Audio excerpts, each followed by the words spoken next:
पती लक्ष्मीचा जाणत असे, म्हणून तुम्ही चिंताच करू नका. तुम्ही काय करा तर तुका म्हणे घालून तयावरी भार, या न्यायानं भगवंतावर त्या ठिकाणी भार घाला आणि आता या ठिकाणी आपलं कार्य जे आहे ते यज्ञ पूर्णत्वेकडे जाऊ द्या.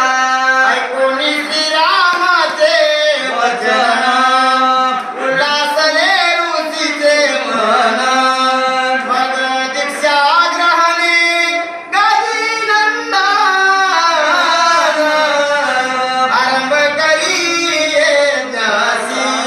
आणि म्हणून त्या ठिकाणी श्रीरामांचं वचन ऐकलेलं आहे, श्रीरामांचं बोलणं त्या ठिकाणी ऐकलं आणि अतिशय आनंदी कोण तर गादीनंदन विश्वामित्रजी व्हायला लागले.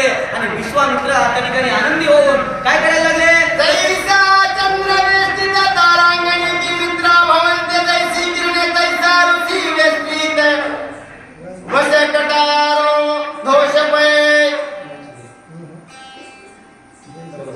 तैसा चंद्र वेष्टित तारांगणे की मित्रा भवन्ते, तैसी किरणे तैसा ऋषी वेष्टित गादीनंदन. जशा पद्धतीने त्या ठिकाणी चंद्राच्या भोवती चांदणे जमावं किंवा पुढे जाऊन उपमा जाऊन सांगायला लागले.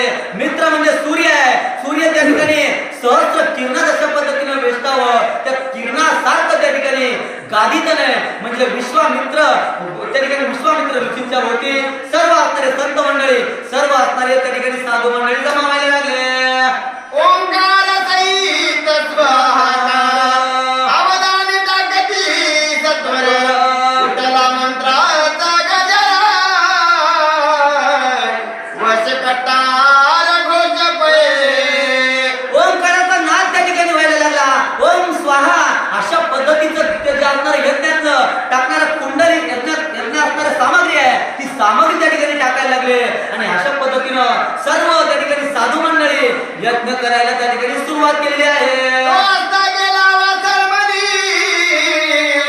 दोन प्रहर झाली रजनी, पिसितासनाले धावली, दाटिकेच्या कैवारे.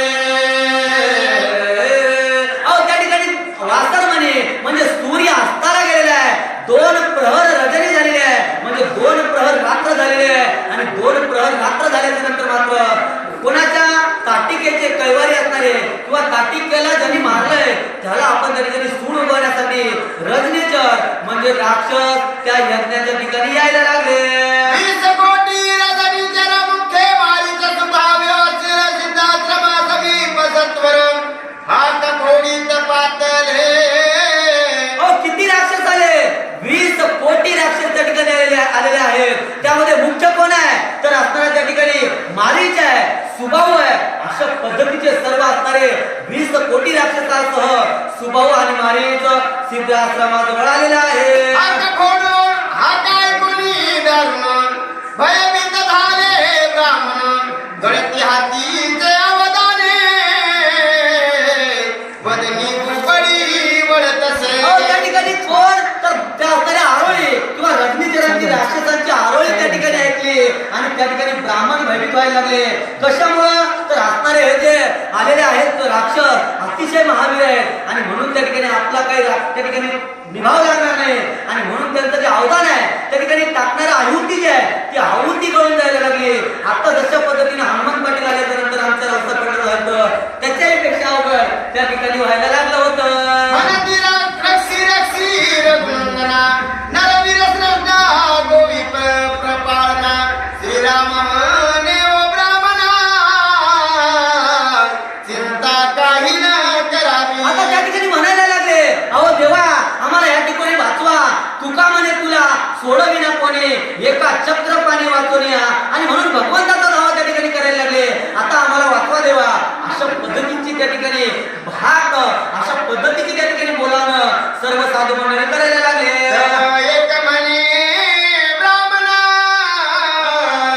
रक्षणार रामानी लक्ष्मण, पर्वताकार राक्षस संपूर्ण, 20 कोटी पातले.